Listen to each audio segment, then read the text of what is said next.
This episode is brought to you by Marvel Studios' Captain America: Brave New World, starring Anthony Mackie as Captain America and Harrison Ford as President Ross. Don't miss the explosive return of Captain America as Sam Wilson uncovers a mysterious plot that threatens to destabilize the globe and confront an enemy that has the entire world seeing red. Enter A Brave New World in IMAX and 3D on February 14th. This episode is brought to you by Allstate. Some people just know they could save hundreds on car insurance by checking Allstate first, like you know to check the date of the big game first before you accidentally buy tickets on your 20th wedding anniversary and have to spend the next 20 years of your marriage making up for it. Yeah, checking first is smart. So check Allstate first for a quote that could save you hundreds. You're in good hands with Allstate. Savings vary. Terms apply. Allstate Fire and Casualty Insurance Company and Affiliates. Northbrook, Illinois. You know what's smart? Enjoying a fresh gourmet meal at home that you didn't have to cook. Meet Factor, your loophole in the laws of mealtime. Chef-crafted meals delivered with a tap, ready in just 2 minutes. You know what's even smarter? Treating yourself without cheating your goals. Factor is dietitian approved, chef prepared, and you plated. Pretty smart, huh? Refresh your routine and eat smart with Factor. Learn more at factormeals.com. Thanks for choosing this free Anfield Index podcast. If you'd prefer to listen to this or any of our other shows without adverts, then now's the time to check out Anfield Index Pro. With AI Pro, you can supercharge your entire listening experience. You'll not only get all of our podcasts without the ads, but you'll have them far faster with our Quick Publish feature available exclusively for subscribers. AI Pro also puts you in the heart of our sound studio, with an option to listen to many of our shows live and interact with the podcasters in real time as the shows are recording. Upgrading couldn't be easier. AI Pro is available on all popular podcast platforms. Just head on over to AnfieldIndexPro.com and get started today. Hello and welcome to Daily Red, your lunchtime catch-up on all things Liverpool FC and your daily reminder that the Reds are top of the league. And of course, top of the Champions League as well. More and more information coming out about Liverpool's finances, including a wage bill increase of £14 million from the 22-23 season into last season, which an expert says makes no sense. And that is, of course, despite 6 top earners leaving the club. That includes the likes of Henderson and Fabinho. But only 4 new signings were made. Now, I have some theories. Of course, the fact that we were playing in the Europa League rather than the Champions League should also have brought down the wages. But I do have a couple of theories here. So, number one, we did sign 4 players last season, and I wonder if we front-loaded the sign-on bonuses to mostly be paid across the first season, as opposed to spreading them across the term of the contract. Maybe with those earners leaving the club, the decision was that it made more sense to pay out more of those signing bonuses in year 1 than to spread them across the course. So there's that. I do also wonder if perhaps the club decided to just, when the announcement was made that Jurgen was leaving, if the club decided to pay him out the remainder of his contract as a gesture of thanks for what he'd done for the club. Because, you know, it obviously didn't end the best on the pitch, but what Jurgen did at this club is incredible. Like, he rebuilt this club from a very low point into an absolute titan. The issue was we failed to capitalize on that. Now, there's a multitude of people who will be to blame for that, but nobody could ever take away the work that Jurgen did and the success that he had. Did he underachieve? Yeah, probably. But look, ultimately, he won a league title, he won a Champions League. So when he was hired, he said he would try and win one or the other, and he won both. So, you know, the guy is one of our great managers.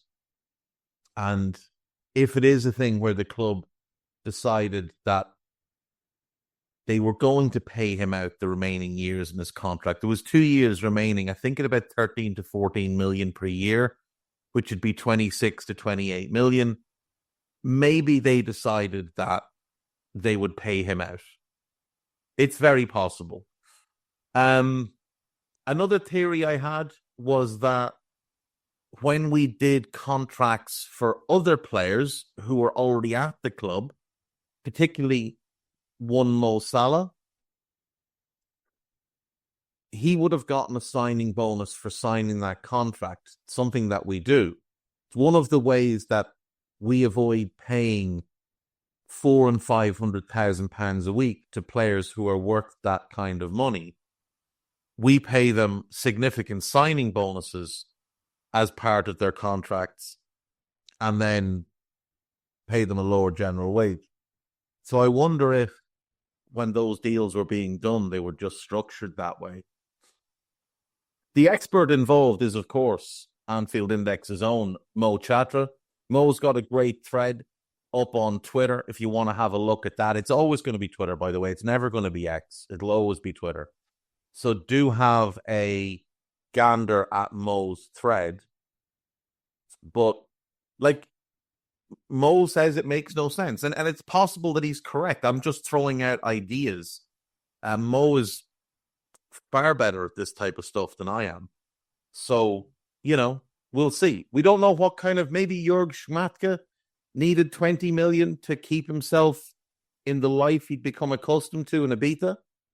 We don't know.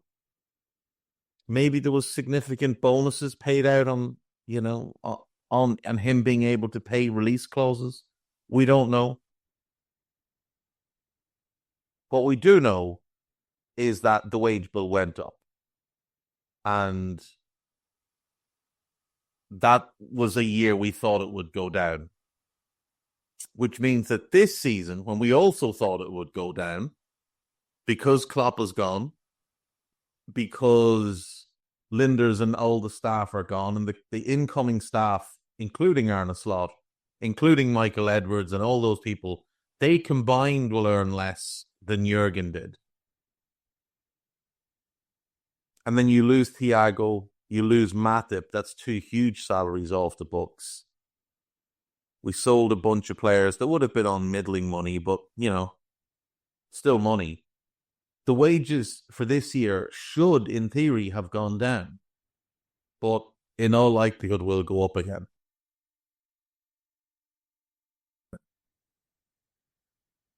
It's calculated. Now, I know the thing is, we don't know in full how our wage bill works.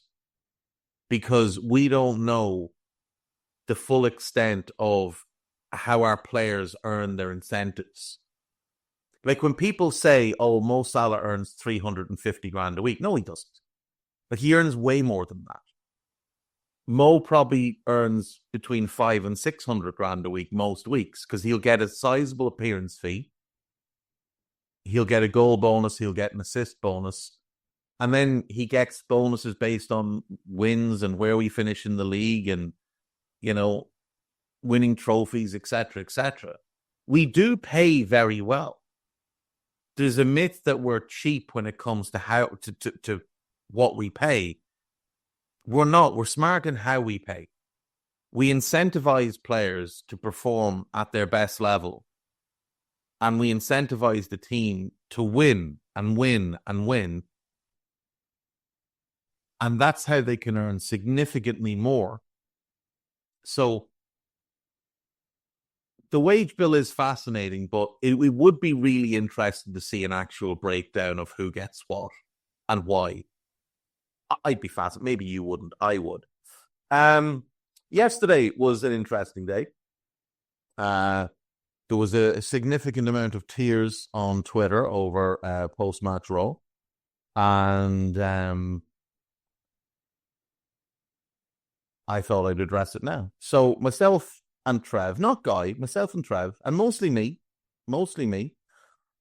we were quite critical of the performance of Ryan Gravenberch, and we talked around a couple of different things. Number one, that he looks knackered. I'm not sure how anyone took that as an insult. He just looks exhausted. He looks like his legs are just starting to fail him a little bit. Somebody took umbrage with this. I said that one of the issues I have with him as a 6 is that he doesn't make himself available enough for the ball from the central defenders when he's got a player close to him. Well, the numbers bear that out. You can go and look. There are tools out there where you can go and look and see how many passes he receives from our centre-backs. In the first half against Lille, for example, and this is the game we were talking about, in that game, he played half the game. We dominated the ball. He received 6 passes from our centre-backs. And our centre-backs had the ball more than anyone else. But he didn't make himself available. And I said that when he does get the ball in those situations, he tends to default to playing it backwards or sideways. I did not say he only passes backwards or sideways. I said in that situation, he goes backwards and sideways. And again, the numbers bear that out. Go and do yourself just a wee modicum of research, and you will see that. That when he receives the ball in those positions, he rarely looks to turn on the ball. Now, if the guy is right up his backside, he will then use his body to turn into space. That's a different thing. I'm talking about when someone's about a meter away from him and in position to press him, but not overly tight to him. And that's an issue for us because it affects our central progression. Then he took umbrage with, and misquoted me, by the way, when I said, it's been a couple of months since Ryan Gravenberch had a really good game. Now, look, I accept I grade harder than most people. So I look at it and I say, 10 out of 10 is like the perfect performance. 9 out of 10 is brilliant. 8 out of 10 is very good. 7 out of 10 is good. 6 is average. 5 is below average. 4 is bad. And if you're 3 out of 10 or worse, I just don't ever want to see you play again. Right? So let's look back, shall we? Lille. He was bad in the Lille game. It's a 5 out of 10 performance. 4 out of 10, 5 out of 10. He was somewhere between bad and below average. Right? Brentford. He was average at best. 6, maybe a 5. Forest, he was flat out bad. Like, he was 4 out of 10 in midfield for 65 minutes. Now, if you want to say, well, he went and played centre-back for 35 minutes and he was good there, fair enough, and I'll back you on that one. But if you're 4 out of 10 for 65 minutes and 7 out of 10 for 30 minutes, at most, you're getting a 5.5, but I'm saying 5 out of 10. So that's a below average performance. Tottenham, away in the cup. He was poor. Below average to 5 out of 10. United, he was flat out bad against United. 4 out of 10. West Ham away. He was good. 7 out of 10. Leicester home. Thought he had a good game. 7 out of 10. Tottenham away in the league. He had a good game. 7 out of 10. Fulham. Fulham was an odd game. He got an awful lot of praise because of the role that he played. But 7 out of 10, maybe an 8 out of 10. Maybe you're generous because he played a foreign position to him. You give him an 8 out of 10. Okay, fair enough. Girona, 6, 6.5. When you need mealtime inspiration, it's worth shopping Kroger for thousands of appetizing ingredients that inspire countless mouthwatering meals. And no matter what tasty choice you make, you'll enjoy our everyday low prices. Plus, extra ways to save, like digital coupons worth over $600 each week and up to $1 off per gallon at the pump with points. So you can get big flavors and big savings. Kroger, fresh for everyone. Fuel restrictions apply. If you're a maintenance supervisor for a commercial property, you've had to deal with everything from leaky faucets to flickering light bulbs. But nothing's worse than that ancient boiler that's lived in the building since the day it was built, 50 years ago. It's enough to make anyone lose their cool. That's where Grainger comes in. With industrial-grade products and dependable fast delivery, Grainger can help with any challenge. From worn-out components to everyday necessities. Call, click Grainger.com, or just stop by. Grainger, for the ones who get it done. The NFL playoffs are better with FanDuel, because right now new customers can bet $5 and get $200 in bonus bets, guaranteed.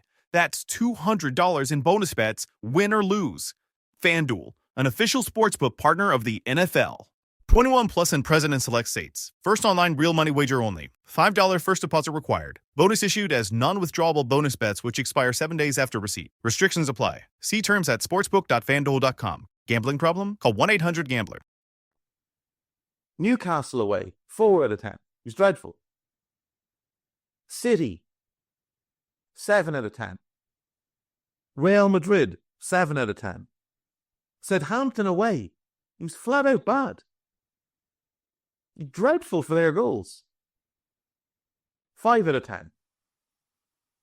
Maybe 4 out of 10. But not a good performance. Aston Villa, before the international break, he had a very good game. 8 out of 10. Leverkusen, 8 out of 10. Brighton, pretty poor against Brighton. You know, he wasn't great at all. But we'll be generous and we'll say a 6 out of 10. Arsenal away, 5 out of 10. Leipzig, 7 out of 10. Chelsea, somewhere between a 5 and a 6. Average to below average. Bologna, 7 out of 10. Wolves, 7 out of 10. Bournemouth, 8 out of 10. Milan, 9 out of 10. Milan away, 9 out of 10 performance. Forest in the league, 5 out of 10. United away in the league, 9 out of 10. Brentford, he was good in the first half. And he wasn't great in the second half, so I would say 6 out of 10. And Ipswich, he had a poor first half. Like a 4 out of 10 first half. But he did 8 out of 10 second half. So it's a 6 out of 10 performance. Because you've got to judge the whole game. So what I said was he hasn't had a really good performance in months. Now, you can argue the Fulham game, and that's fair enough, and I overlooked that. That's mea culpa. I overlooked that. But other than that, you're going all the way back to Aston Villa on the 9th of November for a really good Ryan Gravenberch performance. That's months ago. Literally months ago. Now, if I overlooked the Fulham game, fair enough. But I wasn't wrong in what I said. Now, maybe you get excited by 5 out of 10 performances. But I don't. And I grade all our players the same. But the problem I have with how Gravenberch is rated this season is the same problem I had with Quansah last year and the same problem I had with Bajcetic the year before. It's where 5 out of 10 performances are presented as 7 out of 10s and 7 out of 10s are hyped as 9 out of 10s. And there's just no honesty with it. And what you do is you promote this player to a level that they're not playing at. You ignore the flaws. You excuse the bad games when you're not just ignoring them. And you set an undeserved level for that player. a level that player has not played at. So, for example, Ryan Gravenberch is the best midfielder in the league this year. No, he's not. He's not even the best midfielder in the Liverpool team this year. That's Alexis McAllister. And that's one of my other gripes, is that McAllister and Szoboszlai don't get nearly the praise that they deserve, and Gravenberch gets more than he deserves. McAllister's been our best midfielder. Szoboszlai might be our most important midfielder. I had one very silly chap tell me yesterday that the full system was Gravenberch and would fall apart without him. Bullshit. Frankly, bullshit. So, with Gravenberch, with the way people are overhyping these performances, they are now setting an expected level of performance from him. That he's the best midfielder in the league. And when he does not perform to that level, it might be, which he hasn't done at all, they will eventually turn on him. The same way they have on Quansah this year, because remember, we came into this season with the whole Quansah over Konate nonsense. We had the whole Besetic is the next Rodri gibberish that went on. And now the fella can't get off the bench for an average Austrian team. See, this is the issue that I take, is that you set these unrealistic expectations for players. And when they fail to live up to them, which they will, you'll be the one to turn on them, not me.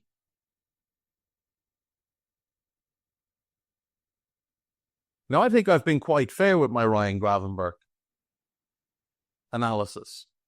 And I think when I look back at the player ratings, I think I've been quite fair. He's had some really good games this season, a couple of brilliant games this season. He's had a lot of good games this season, and he's had quite a few average or below games this season. He has been inconsistent. You know why he's been inconsistent? Because he's a young footballer. That's what happens with young footballers. But there's nothing wrong with grading him accurately and pointing out room for improvement. The way some people go on about him, you'd think he was flawless. You'd think he was Frank Rijkaard, the perfect midfielder. Or Lothar Matthäus, who can do everything at a 9 out of 10 level. And it's simply not the case with him at all. I had one silly chap tell me in Discord that, according to the stats, he's a better progressive passer than Martin Zubimendi and Carlos Baliba, because he plays more progressive passes per game. First of all, look up the definition of progressive pass. You might get there. Secondly, look up, the other part was that because he has more touches than them, he's more involved in them. Go and look at the average possession for Real Sociedad, Brighton, and Liverpool, and see what you might be missing there. Like a good lad. Like, this is a weird fucking thing where you're not allowed to criticize players. You're not allowed to point out flaws.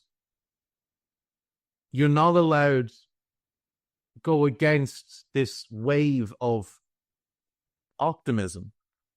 The reason Ryan Gravenberch is getting held aloft the way he has been is because his part of this season was completely unexpected. Because those same people wrote him off last year. Now, they feel like they have to overcompensate for doing that. And we've seen this happen multiple times with different players over the years. But it does generally happen with young players. Like I said, Quansah, Besetic, where people don't expect a lot from them. They come in, they do pretty well, And all of a sudden, rather than just being, promising young player, now they're the next Rodri, or they're better than Konate, or they're Frank fucking Rijkaard. It's just a very weird thing. It's nearly as weird as tweeting about somebody that you have blocked, and when that person blocks you back, unblocking them and claiming you never blocked them in the first place. Because that's really weird behavior. Really, really weird behavior. On This Is Anfield, there is a piece about Gerald Kwanzaa, who says he's his own harshest critic. Whatever you do, Gerald, don't go on Twitter, buddy, because I guarantee you're probably not. Stefan Bajcetic overlooked in huge loss as Liverpool's plan for loan revealed. I thought we were bringing him back to send him on loan to Betis. And seemingly now that's no longer the plan.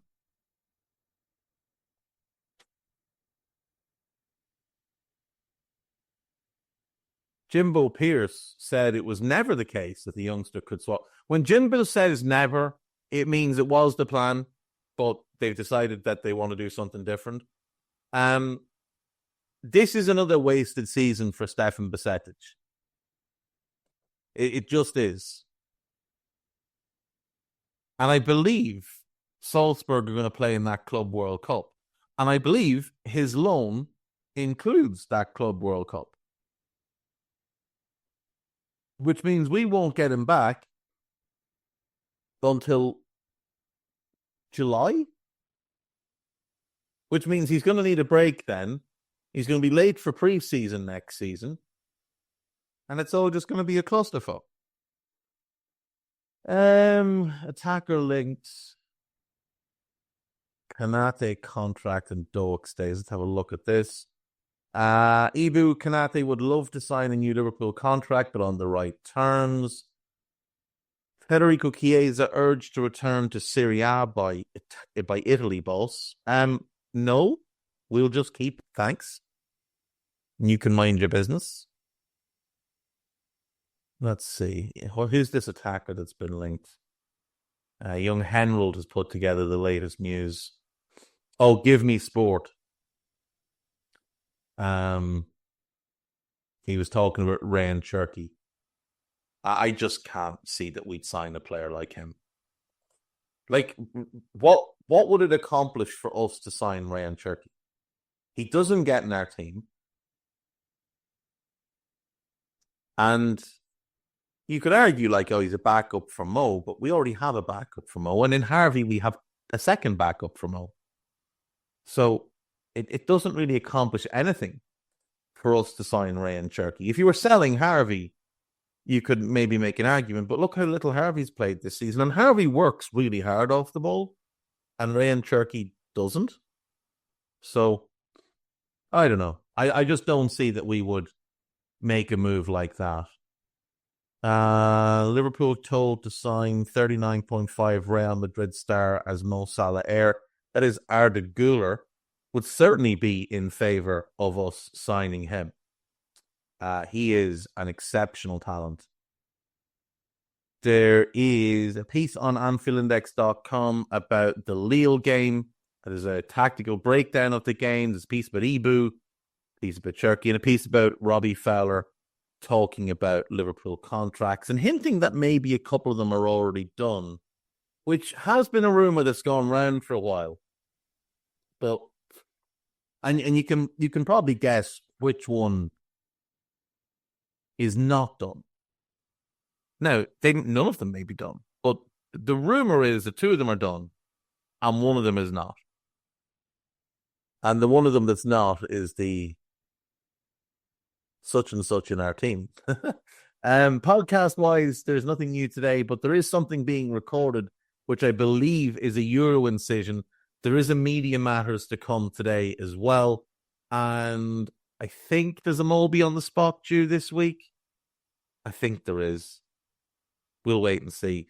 Final thing. I should hopefully be here tomorrow, but we are about to get hit with a storm that apparently is of historic proportions. And I'm just thinking the last time we got badly hit with a storm, it caused the postponement of the Everton game. Now, obviously, Anfield is not made out of wood and bits of scrap metal, unlike Goodison. So it may be a thing where this game is fine to go ahead regardless, because it's at, a properly built stadium made out of real building materials and not things that was just floating driftwood and stuff that was caught floating down the Mersey. But for anyone travelling to the game from Ireland, just make sure you check and see what the situation is. I know I've seen a couple of people suggest that their flights are going to be cancelled because they're flying out of Cork and places like that. But do be careful. If you are travelling, do be careful. And if you are in Ireland and you are planning to go anywhere tomorrow, don't. The entire country is under a red weather warning, which is no travel. No travel at all. So now I will go out and I will, bird up the windows and strap down the cattle and stuff like that, and whatever else I'm meant to do up here in the back of Beyond. But yeah, everybody be careful. Hopefully I'll be here tomorrow. But if not, you know why. It's because I have either no electricity or just no internet. Do also, if you have the time, if you're passing a church this evening, if you go in and light a candle and pray for Trev Downey's internet, because I think if he loses his internet connection again, he may just pack it all in, and he may just give up on the internet altogether and just go and read books aloud in his field in rural Ireland and never ever, visit the internet again. We hope you enjoyed listening to this Anfield Index show. Please be sure to subscribe to our channel so future podcasts find their way to your device automatically. There's nothing quite like fan engagement, and we'd love to know what you think of anything discussed on this show. The best way to get in touch is over on our free Discord community, where both podcasters and listeners debate the hottest LFC topics 24/7. Sign up free now at AnfieldIndex.com/Discord. You won't regret it. You can also follow us on Twitter at Anfield Index and find us on Facebook by searching for Anfield Index. Oh, and before you go, we'd love it if you could leave us a 5-star review on your favourite podcast app. It only takes a couple of seconds, and it means the world to the people who create these free shows.